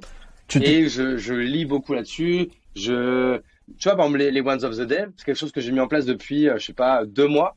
Et parce que tu vois, j'avais lu, c'était Guillaume Moubèche qui avait mis ça sur Mhm. LinkedIn, etc., qui utilisait cette technique. Je l'ai testé. Je trouvais que ça marchait grave. Et du coup, je l'ai marqué dans le marbre. Et maintenant, même, j'essaie de le d'éduquer Ouais, les gens avec qui je parle pour leur dire mais essaye ça, c'est de la balle quoi, tu vois. Donc on n'est jamais à l'abri en fait d'avoir d'autres bonnes idées des autres et de continuer en fait à tester des choses qui peuvent en fait vous aider quoi. Et ça, justement, tu dis, tu t'es basé vraiment sur la lecture et vraiment encore de l'essai, ou tu t'es fait accompagner d'ailleurs par d'autres personnes ou pas? Non, jamais accompagné là-dessus. Ok. Moi maintenant j'accompagne énormément de monde là-dessus parce que c'est l'un des sujets qui me passionne le plus après l'entrepreneuriat bien sûr. Ouais. Et du coup dans les gens que je mentor, il y a toujours cette partie organisation et cette méthode là que je viens de donner qui encore une Primordial, fois ouais. hein, qui part de la Mhm. vision, après qui descend au niveau des objectifs avec les méthodes des OKR, puis avec le time boxing sur l'agenda, donc encore une fois avec le perso, le pro, etc. C'est encore et puis après avec la centralisation de notes et la centralisation de tâches qui est en fait on va dire un peu la to-do list, même si j'aime pas ce mot-là et moi je n'utilise Mhm. pas de to-do list, mais tu as quand même en fait une liste d'actions à faire pour atteindre un objectif. Eh Tu ben, vois. écoute, encore une belle transition. Comment justement les tâches de Hugo Benz se retrouvent dans l'agenda d'Hugo Benz? Comment ça se passe pour arriver Alors, elle sur se cet retrouve pas dans agenda? l'agenda déjà. Tu vois, c'est que je vais reprendre un exemple. C'est que Mhm. par exemple, donc sur la deuxième partie de ma journée, c'est là en fait que j'enchaîne un peu les tâches. Tu vois, Ouais. je vais dire, bah là, je suis sur la chapelle. Là, je suis en train de monter tel projet, tu vois, sur Mhm. lequel on communiquera bientôt. Ouais. Et bah là-dessus, en fait, pour lancer ce projet, il y a un certain nombre d'étapes à passer. Et tout ça, en fait, elles sont notées sur un Notion dans mes OKR, tu vois. Dans mes Mhm. OKR, tu vois, OKR 1, qui est par exemple, je sais pas, faire le lancement de telle chose. Et ben là-dedans, en fait, j'ai toute une liste d'idées, de notes, d'actions, etc., qui sont notées dedans, que bien sûr que je range et que je mets à jour au fur et à mesure. Et quand j'ai ce bloc dans ma semaine qui est dédié à cet OKR, je vais dans mon Notion, dans cet OKR, j'ai toute ma liste de tâches, ma liste d'idées. Là, c'est là où je range ce qui concerne cet OKR. Et c'est là que je me mets à dérouler pour avancer et aller atteindre l'objectif que je me suis fixé, quoi. C'est Ok. comment, en fait, pour imager, c'est pendant les blocs qui sont dédiés à tel OKR, c'est comment, en fait, à la fin de ce bloc, je me rapproche plus de l'objectif que je ne l'étais au début du bloc, quoi. Ok. Donc du coup, c'est-à-dire que dans ton agenda, toi, tu vas pas avoir marqué, par exemple, OKR 1, La Chapelle, tu vas avoir marqué La Chapelle. Si, Ou je peux pas? avoir marqué OKR 1 la chapelle. Ok, d'accord. Mais tu vas pas noter, par exemple, la tâche que tu dois faire dans cet OKR dans ton agenda. Non. Ok, Donc, par exemple, tu tu parles vois, moi, dans tous mes OKR, dans toutes les boîtes, tous les projets, Ouais. l'OKR 1, il concerne le sales. Donc, Mhm. je vais pas noter la chapelle OKR 1. Je vais Ok, noter la chapelle sales, par exemple. Bon, là, d'accord. c'est pas le cas parce que là, c'est encore différent parce que, en fait, dans la chapelle, il y a plusieurs boîtes. Bien Donc, sûr. du coup, j'ai peut-être plutôt noté, tu vois, On va l'appeler boîte numéro 1 et je vais noter boîte numéro 1, sales, pendant 2 heures. Bam. Ok. D'accord, ok. Et du coup, toi, tu as dit que tu faisais une organisation plus journalière de chacune de tes boîtes. C'est-à-dire que chaque jour, tu es plus focalisé sur une seule boîte? Exactement, ouais. Ok. Et en fait, ça, je l'ai tellement ancré, c'est que devenu une routine. Et quand, par exemple, tu vois, on est jeudi, je sais que jeudi, tu vois, tout comme des fois, il y a des gens, tu vois, ils font du sport une fois par semaine. Ils disent, Mhm. ah, je sais que vendredi, c'est le jour où je vais au tennis. Jeudi, Ok. c'est le jour où je vais au foot. Ou quand tu as ton programme télé préféré, tu sais que le lundi soir, tu as koh. Et ben moi, en fait, c'est pareil. Tu vois, je sais que le jeudi, c'est le plongeoir. Je sais que le mercredi, c'est la chapelle. Je sais que Ok. tu vois, c'est, plus tu rentres les choses en mode routine, plus tu les fais naturellement et plus tu es concentré, plus tu les fais de manière efficiente, quoi. Du coup, là, tu me fais penser à quelque chose. C'est-à-dire que là, tu as dit que tu avais plus de parties opérationnelles dans tes autres boîtes, à part du coup deux, le plongeoir et la chapelle. Euh, Est-ce que du coup, cette organisation journalière, elle t'oblige à être focalisé que sur deux boîtes, ou tu vois, est-ce que tu peux en faire plus à la fois? Est-ce que en fait, à chaque fois, ce que je veux dire par là, en fait, c'est surtout, est-ce que à chaque fois, quand tu as lancé une nouvelle boîte, tu as pris du recul dans une boîte que tu avais déjà lancée? En effet, ça m'est jamais arrivé d'être sur 3 projets à la fois. Donc je suis toujours sur 2. Donc oui, en effet, quand il y en a un qui prend le pas, il y en a un qui dégage, quoi. En général, hein. Ok. Donc là, ouais, je sais pas si je vais bien répondre à ta Non, question, non, mais oui, c'est en général, c'est un peu ça, quoi. Mais je pourrais, hein, il pourrait y en avoir 3, hein. C'est juste que, tout à l'heure, tu en disais 50, tu divises par 2, c'est 25-25. Donc Mhm. du coup, bah, si tu as 50 heures, par exemple, tu laisses 10 heures de livre, et je sais pas, 50 divisé par 3, ça fait combien? Je suis nul en maths, ça fait 17, grosso modo. Bah, du coup, Mhm. c'est plus 25 que tu utilises, c'est grosso modo bah, 17 heures par projet. Donc tu peux faire Ok. plein de trucs en 17 heures, hein. Si t'es intense, c'est que tu fais que ce qui est Clairement. important et urgent. Bien Donc sûr, bien en sûr. fait, il n'y a pas de règle là-dessus, quoi. Et, euh, et du coup, quand tu dis je laisse tout l'opérationnel de mes boîtes, c'est-à-dire que là, aujourd'hui, ton rôle dans les autres sociétés, c'est quoi? Tu vois un meuble, bah c'est pareil. C'est-à-dire que je suis invité aux fêtes, je suis invité au voyage au ski, je suis invité aux anniversaires, je suis invité à tout ça, tout ce qui est sympa. Mais sinon, je n'ai plus aucun rôle de manager, j'ai plus de rôle opérationnel. Et après, si je continue à faire des passes D, tu vois, dès que j'ai des pros, dès que j'ai une boîte qui me dit je veux faire des pulls, des t-shirts ou je veux organiser un événement ou quoi, bah bim, Mhm. passe D sur Kimono. Ok, J'ai Leclerc qui m'appelle, qui veut faire des t-shirts pour ci pour ça, bim, passe D à capsule. Tu vois, c'est aussi simple que ça, quoi. ok. Et comment s'est fait la transition? Bah, non, en fait, à chaque fois, ça a jamais été des choses violentes, c'est des choses qui se font peu à peu. Peu à peu, tu te détaches. C'est pas du jour au lendemain, tu te dis, allez, vas-y, je passe de 25 heures à 0, tu vois, par exemple. Bien Et sûr. au fur et à mesure, tu commences à t'en aller, puis tu discutes, tu vois, tu dis, bon, franchement, moi, c'est bon, c'est terminé, moi, c'est la fin d'un cycle. Et puis, à un moment donné, tu officialises ça avec ton associé, tu officialises ça avec les équipes. Après, soit tu restes actionnaire silencieux, soit tu revends tes parts à ton associé, soit toute la boîte peut se revendre aussi. Enfin, après, il y a plein d'options, quoi. Clairement. Écoute, merci pour tout ce partage. C'est vrai que ça nous fait bien avancer sur le côté organisation et lancer des projets.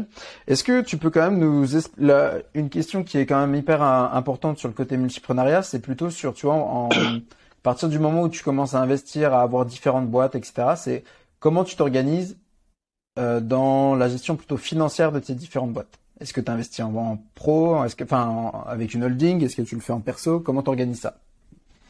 Alors moi, comment je suis organisé? En fait, donc j'ai ma boîte personnelle qui est en SARL. Je suis associé avec ma femme. Mhm. Donc ça, c'est la société qui nous rémunère. Donc pourquoi SARL? Parce que c'est le moyen le plus optimisé de se verser une rémunération en étant le moins taxé possible. Hein, parce que bon, sans rentrer dans le détail, hein, en SAS, je crois que tu es taxé à 60% en URSSAF et en SARL, URL, tu es taxé qu'à 40%. Bon voilà. Donc ça, c'est assez simple. Toutes les participations que je prends dans des boîtes, du coup, qui sont des SAS, je les prends via ma holding. Donc ma holding, en fait, possède tous mes titres. Ma holding possède mes titres dans ma SARL perso, le plongeoir, et possède tous mes titres dans les SAS dans lesquels j'ai des parts. Et quand j'investis en business angel, c'est exactement via ma holding. Et donc ma holding, comment elle a de l'argent? Deux manières. Soit elle reçoit des dividendes, soit elle reçoit des flux de trésorerie en compte courant associé de la part de ma SARL, par exemple. Quand est-ce que tu as créé cette holding et est-ce que du coup, dès que tu crées une nouvelle société, c'est direct elle qui investit? Alors déjà, en fait, je me suis vachement bien structuré là-dessus depuis maintenant un peu plus de 2 ans. Mhm. Quand j'ai changé d'expert comptable, hein, d'ailleurs, AJM Expertise à Paris, avec Jean-Michel Artier, je conseille à tout le monde, c'est un vrai crack. C'est lui qui m'a vraiment vulgarisé tout ça parce que pour moi, c'était vraiment du chinois. Et en effet, aujourd'hui, dès que je monte une nouvelle boîte ou dès que je vais prendre des participations dans une boîte, c'est toujours via ma holding, c'est jamais moi en perso. Ok. Mais du coup, avant ça, tu étais en perso sur tes différentes boîtes? Exactement. Ok. Et est-ce que du coup, la question que pas mal de multipreneurs se posent aussi, c'est est-ce que du coup tu es resté en perso et voilà, c'est comme ça pour les autres, ou alors est-ce que tu as réussi à remplacer Ouais, par ouais, la c'est-à-dire que holding tes persos? j'ai cédé mes parts à ma holding, ouais. Ok, hyper intéressant. Euh, Aujourd'hui, justement, tu dis que tu es rémunéré par ta SARL. Tu vis avec combien par mois, toi? Tu veux que je donne mon salaire, c'est ça? Bah, si tu as envie et que c'est pas dérangeant, sinon non. Après, comme, enfin, comme tu veux, sachant que soit on parle de salaire, soit on parle pas de salaire, ça dépend. Non, en Tu vrai, vois, le c'est vrai que j'ai salaire, ça aucun veut tabou rien dire. là-dessus.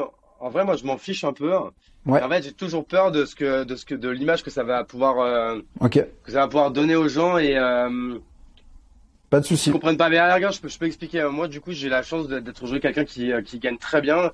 Je gagne à peu près Mhm. 15 000 euros par mois. Mais en Ok, fait, je le fais pas parce que j'ai besoin de 15 000 euros par mois. Je le fais parce que j'ai besoin de cet argent en fait pour aller leverager. Donc déjà, ok, pourquoi je me verse autant? Bah déjà parce que j'ai la chance de le pouvoir d'avoir assez de trésorerie pour le faire, assez de marge dans ma boîte perso pour le faire. Et du coup, pour en fait avoir du coup un avis d'imposition qui du coup est élevé en conséquence et du coup qui me permet moi d'être dans une position où si j'ai des projets immobiliers, si j'ai tel projet avec du coup avec telle ou telle banque, et ben en fait ça me permet de pouvoir aller leverager toujours plus et de tu vois de pouvoir investir dans des projets de plus en plus ambitieux. Donc moi j'ai absolument pas besoin d'avoir autant, donc je thésaurise beaucoup et je réinvestis beaucoup de cet argent, mais c'est surtout en fait encore une fois pour c'est, cette partie leverage auprès des banques, quoi. ouais. Est-ce que tu peux, juste pour ceux qui sont peut-être pas habitués à ce vocabulaire, expliquer ce que ça permet le leverage, ce que c'est vraiment? Bah, de toute façon, en fait, c'est simple. En fait, quand tu as, par exemple, que ce soit un projet perso, acheter ta RP, acheter des appartements, des maisons en locatif, en LMNP ou quoi, ou même acheter ta résidence secondaire, un appartement, une maison ou quoi, faut que tu ailles à un moment donné, c'est soit tu payes cash, soit tu vas avoir une banque qui va te prêter de l'argent.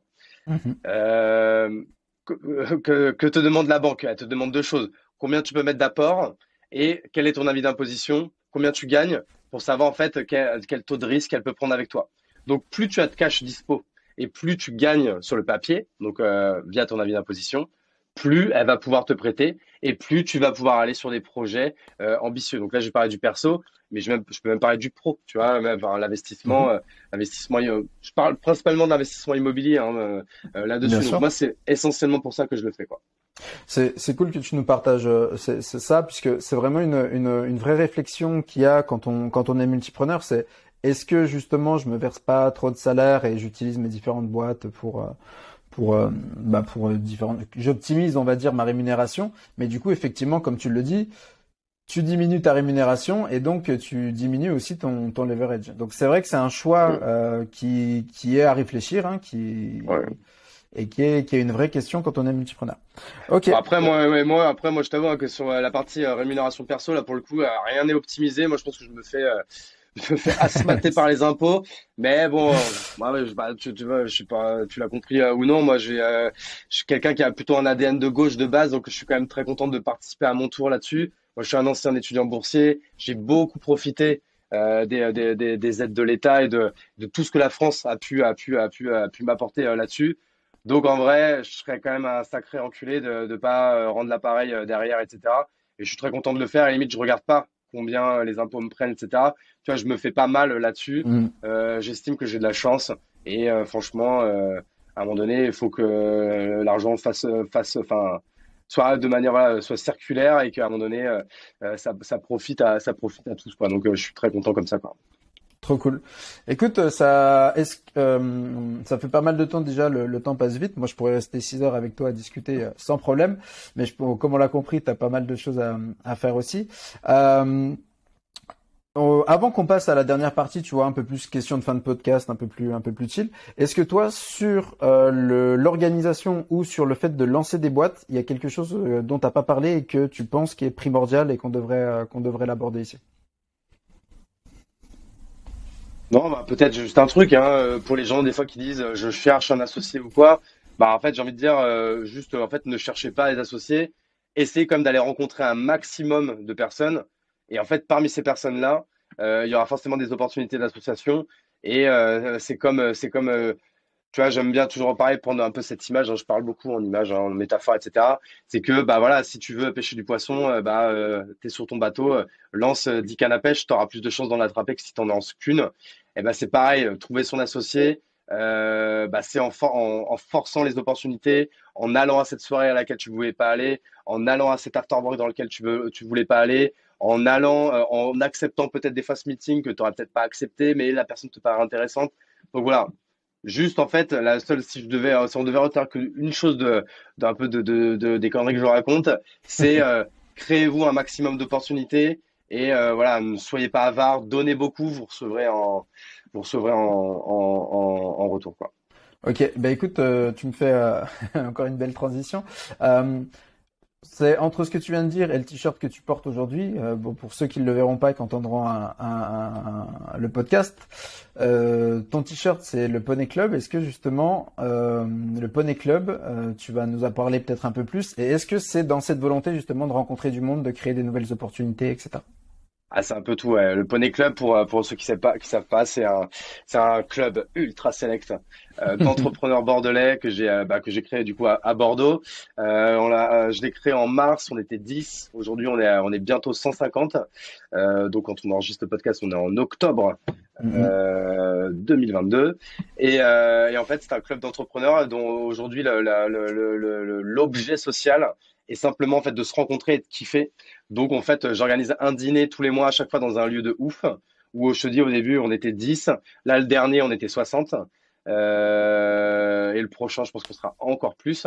Et à chaque fois, c'est vraiment l'idée, c'est pas de venir vendre sa cam ou de faire des rencontres business ou quoi. C'est juste de se retrouver, alors de manière un peu communautaire entre entrepreneurs. Du coup, c'est uniquement réservé aux entrepreneurs qui ont à peu près les mêmes problématiques.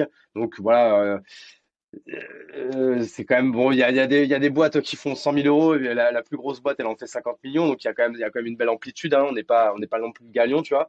Mhm. Et le but, c'est de kiffer, de se rencontrer, de se rendre compte qu'en fait, à Bordeaux, dans une ville de province, on a un putain d'écosystème avec des super belles boîtes, des bêtes d'entrepreneurs. Et en fait, moi, je voulais un peu industrialiser les rencontres et industrialiser le kiff en faisant le Poney Club, en créant un peu de cette structure. Alors, je dis que je porte un peu sur mes épaules tout seul, pour en fait offrir cette structure pour que les entrepreneurs puissent se rencontrer. Et tu vois, encore une fois, les opportunités business, elles viennent après, c'est une conséquence agréable du Poney Mhm. Club, mais c'est pas le but premier du Poney Club. Personne ne vient avec des cartes de visite à mes dîners, quoi, tu vois. Et, Mhm. euh, et en fait, aujourd'hui, c'est ça le Poney Club. Et j'en suis très content. Je pense que tout le monde est très content aussi. Ça m'a permis de rencontrer des bêtes d'entrepreneurs et aussi des fois de les faire se rencontrer entre eux, hein. Aujourd'hui, limite, le club ne m'appartient plus. Il est à 150 personnes et demain, je pense que ce sera encore plus de personnes. Et tu vois, même mon rêve, Mhm. je pense que ça va être tu vois, un de mes gros OKR de 2023. Tu vois, demain, j'aimerais bien créer un poney club à Toulouse, à Montpellier, à Rennes, à Lille, donc toutes ces villes où peut-être il y a également le besoin, comme il y a à Bordeaux, où je trouve qu'on manque d'initiatives de ce type. Clairement. Et voilà, pour le poney club, donc franchement, c'est limite l'un des trucs qui m'a rendu le plus fier cette année, quoi. Énorme. Et ouais, clairement, on en a, ben, je t'avoue que forcément, on l'a vu de loin, et c'est vrai que ça fait saliver. Tu me ferais presque donner envie de venir à Bordeaux et de quitter Montpellier, mais bon, quand Ah, même. y a pas besoin du poney club pour ça. Bah, vas-y, Non, franchement, non, je rigole. mec, prochain poney club. Si tu veux, on le crée ensemble, on le crée à Montpellier. Eh ben, Et écoute, vous avez un bête d'écosystème aussi à Montpellier. Il y a plein de super clairement. boîtes, des super entrepreneurs. Et tu vois, bah, je sais pas si aujourd'hui il existe des choses comme ça, des initiatives qui vous permettent de vous rencontrer une fois par mois dans des bêtes d'apéro, des super dîners ou quoi. Si t'es chaud, vas-y, après le podcast, on Eh fait ben, se fait un prochain meeting et on en parle. Je suis méga bouillant. eh ben, écoute, c'est bon, c'est parti. Poney Club Montpellier, c'est lancé, quoi. Pas de Vous êtes pas souci. prêts? On est, Vous ouais, êtes pas voilà. prêts, les Donc, Montpelliérains? ça va être énorme.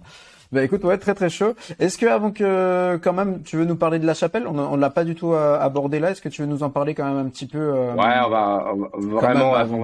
on va faire la big picture rapide, mais à grosso modo, la Chapelle, c'est un startup studio.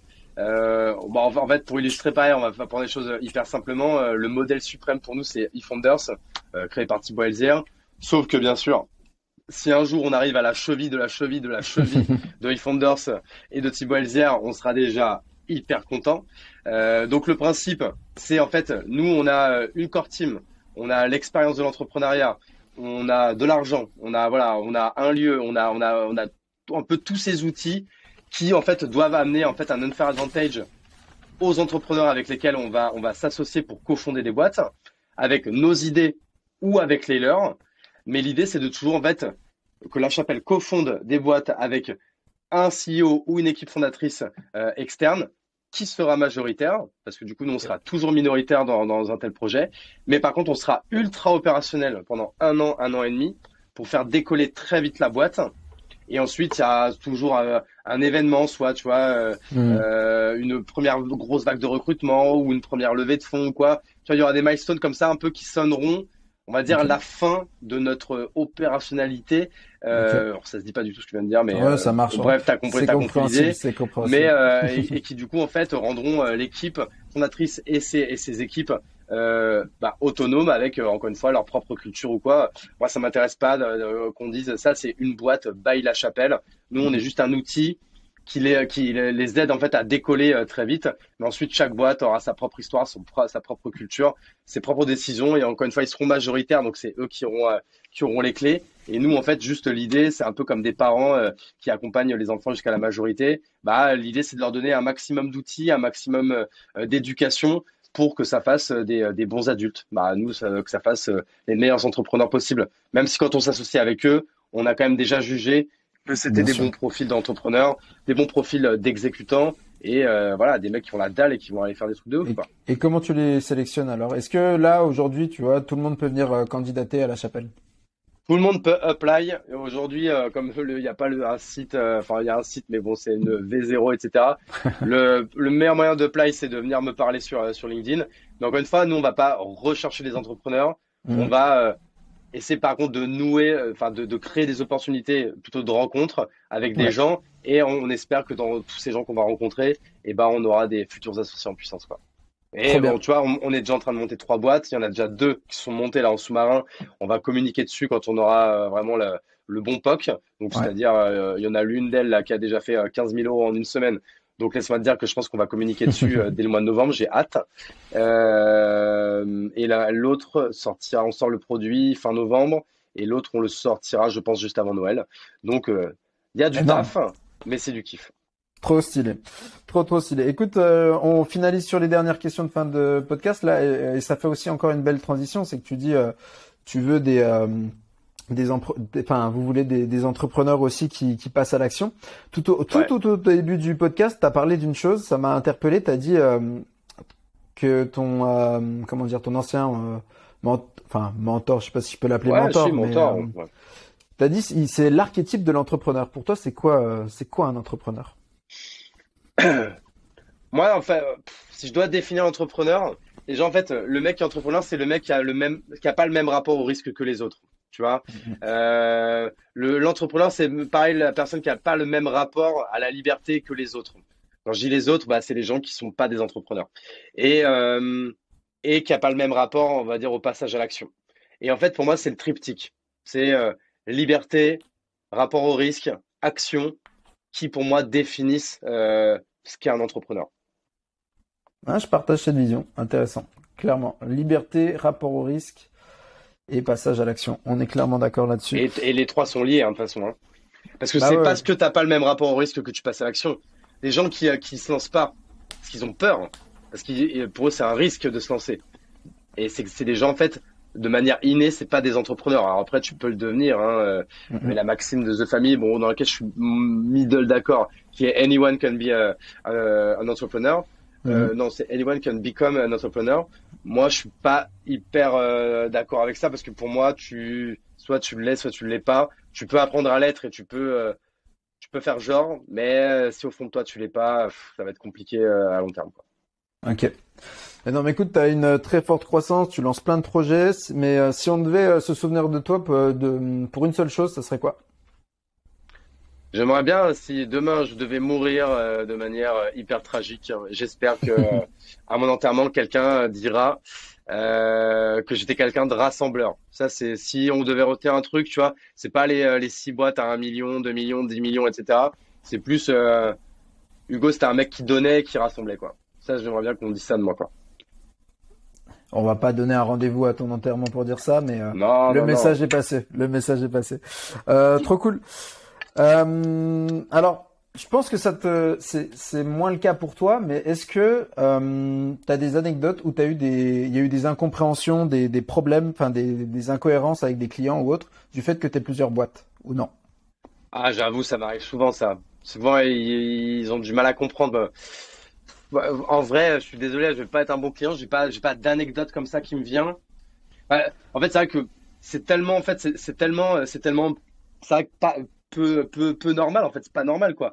Les gens, ils ont pas l'habitude de parler à quelqu'un qui a 4, 5 boîtes en même temps, etc. Tu vois, qui a une adresse mail Kimono, une adresse mail Capsule, une adresse mail Carmès, une adresse mail La Chapelle, et j'en passe, c'est des meilleurs, etc. Et que même des fois, je vais leur répondre avec une autre adresse. Enfin, et puis ils viennent sur LinkedIn, ils regardent le truc, et puis ils comprennent pas, parce que même des fois, ils vont même pas comprendre la différence. En fait, c'était juste Kimono, c'est les startups, les entreprises. Capsule, c'est la grande distribution. Kermesse, c'est les écoles. Aroc, c'est les revendeurs. Enfin, tu vois, bref, il y avait, à chaque fois, chaque boîte avait sa verticale bien précise, mais pour les gens, c'était pas ultra logique. Et même par rapport même des fois même à des fournisseurs ou quoi, ça a pu Mhm. poser problème parce que du coup, ça donne un petit côté flou, tu vois, une petite opacité que on comprend pas, tu vois. Mhm. C'est-à-dire que, tu vois, là, toi, quand tu me présentes, tu dis Hugo qui a monté 6 boîtes, machin et tout, tu le dis de manière positive, je t'en remercie. Mais pour beaucoup, ça peut aussi vouloir dire, bah, c'est le mec, voilà, défocus, qui fait tout et n'importe quoi, mais qui fait tout, on va dire, un peu moyennement. Et c'est pour ça que le jour où, en fait, dans la baseline, j'ai dit, OK, il y a 6 boîtes, et ces 6 boîtes à plus d'1 million, c'est là, en fait, que j'ai réussi, on va dire, à rendre À le un peu valoriser. clair ma marque personnelle et en fait à inscrire en fait le track record dans la définition de qui je suis, c'est-à-dire un multi-entrepreneur, un multipreneur. Et ça, en fait, avant, je le faisais pas. Et du coup, ça donnait ouais, quelque chose d'un peu opaque et en effet, c'est pas toujours positif. T'as raison, tu vois. Eh ben, tu vois, tu viens de mettre en lumière le concept de ce podcast et de d'où ça vient. C'est exactement ça. C'est-à-dire que moi, c'est pareil. J'avais différents business qui avaient, pour le coup, en plus, rien à voir les uns avec les autres. C'est-à-dire qu'on n'était même pas sur le même, entre guillemets, marché, la même thématique, tu vois. Ouais, Et comment légitimer le fait de venir voir quelqu'un alors que tu as un profil optimisé sur une boîte ou sur une autre. Et comme tu ouais, dis, ça apporte du flou. Et justement, ce terme de multipreneur, c'est un terme que j'ai choisi parce que ça légitime et ça explicite très bien le fait d'avoir ces différents business, tu vois. Donc t'es plus le mec qui est dans le tourisme et qui vient me voir pour je sais pas du référencement local ou autre. T'es le multipreneur et donc c'est normal en tant que multipreneur d'avoir différents projets. Donc c'est normal que tu puisses venir me voir pour quelque chose qui a rien à voir. Je t'avoue que je suis étonné par rapport à ta réponse parce que j'aurais pas pensé que les incompréhensions venaient sur tes activités du même secteur, mais par contre peut-être plus du fait que, je sais pas, n'importe quoi, t'as La Chapelle, t'es investisseur dans un autre truc, ensuite t'es dans non, le tout ça c'est textile. récent. Ouais, Moi, là, je te parle un peu d'anecdotes qui étaient un peu plutôt sur les 10 dernières années où c'était plus que des boîtes en mode textile, quoi. ouais, ok, trop cool.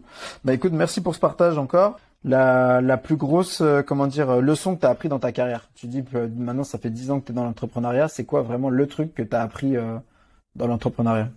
Ah bah, bon, il y a peut-être deux choses, hein. C'est que c'est l'organisation et la rentabilité, c'est les deux piliers, quoi. C'est les deux piliers, c'est les deux phares que tu dois avoir toujours en face de toi qui t'aident à avancer, quoi. Ok, énorme. Euh, Aujourd'hui, qui est-ce qui ou qu'est-ce qui inspire Hugo Benz? Bonne question. Je suis pas trop un mec qui est fan, tu vois, des gens et tout. Donc j'ai pas, tu sais, à part Leonardo DiCaprio et Zinedine Zidane, tu vois, j'ai pas d'idole, quoi. Mais Mhm. et en entrepreneuriat encore moins. Tu vois, je peux être fasciné par les gens. Tu vois, je regarde beaucoup les séries, les films qui sont sur le sujet, etc. Je trouve ça fascinant. Mais il n'y en a aucun qui me dit, putain, waouh, je l'aime d'amour, quoi, tu vois. Donc, non, je suis fan de personne, ouais. Je suis pas, il y a pas Ça- vraiment quelqu'un en particulier qui m'inspire plus qu'un autre, quoi. Et pas forcément une personne, hein. Ça peut être aussi, tu vois, bah, enfin, ça peut être aussi des films, des livres, des concepts, des choses qui vraiment te drive, tu vois, et te motivent aujourd'hui, quoi. Non, franchement, là, comme ça, j'ai pas. Ça marche. Et du coup, tu consommes beaucoup tu dis de séries ou de films sur des histoires d'entrepreneurs? Ouais, ça devient de plus en plus mainstream là. Quand tu regardes là, ces 2, 3 dernières années, tu vois là, il y a eu les séries sur WeWork, la série sur Uber, la Mhm. série sur Theranos. Là, je suis en train de mater la série sur Spotify. Il y avait eu le film sur McDo. Il y Clairement. avait eu le film bien sûr sur Facebook. Bon, une autre série que je conseille à tout le monde qui s'appelle Silicon Valley, qui est, tu vois, mi-réaliste, mi-burlesque, mais quand même très réaliste mais surtout drôlissime de ouf, quoi.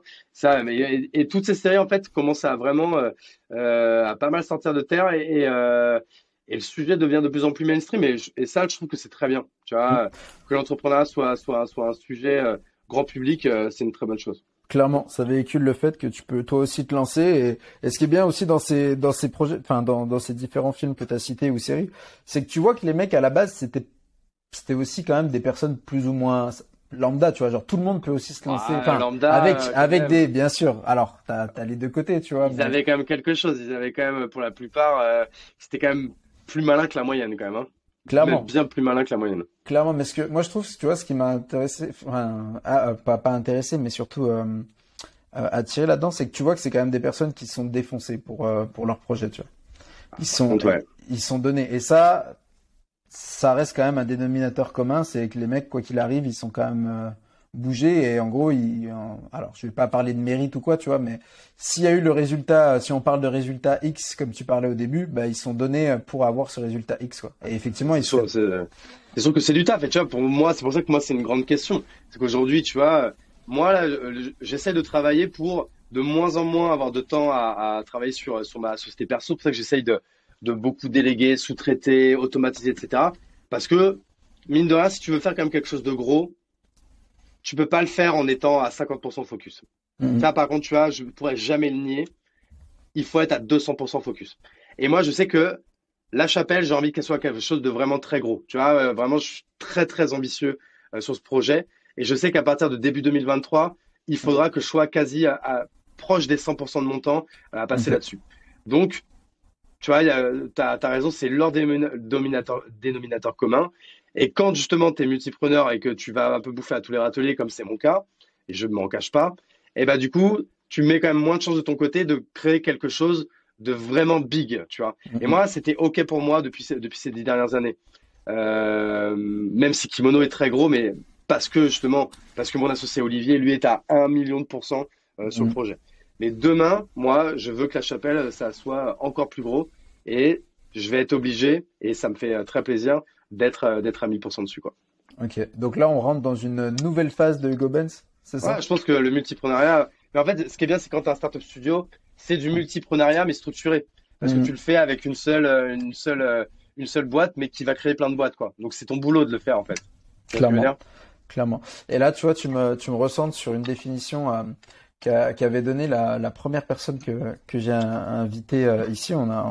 Je fais coucou à Fabien, Ouais. qui disait justement le multipreneuriat, c'est ça en fait la chose, c'est qu'eux, ils se considéraient comme lui le projet et pas les différents projets, tu vois. Et c'est-à-dire que Ouais. lui, son projet, c'est de lancer plusieurs projets, mais il n'a pas plusieurs projets différents. Ouais, ouais, ok, je comprends. Tu Bah, vois? c'est pareil, bah, moi, mon projet, c'est pas moi, mais mon projet, c'est la chapelle, quoi. Énorme. Allez, pour finir, deux dernières petites questions. Quels sont les multipreneurs que tu me conseilles d'inviter la prochaine fois? Bah, en vrai, tu pourrais inviter mon associé Olivier Ramel, hein, qui pareil, hein, qui bosse, c'est au moins sa 5 ou 6e boîte. Donc lui, c'est quand même un bon client là-dessus.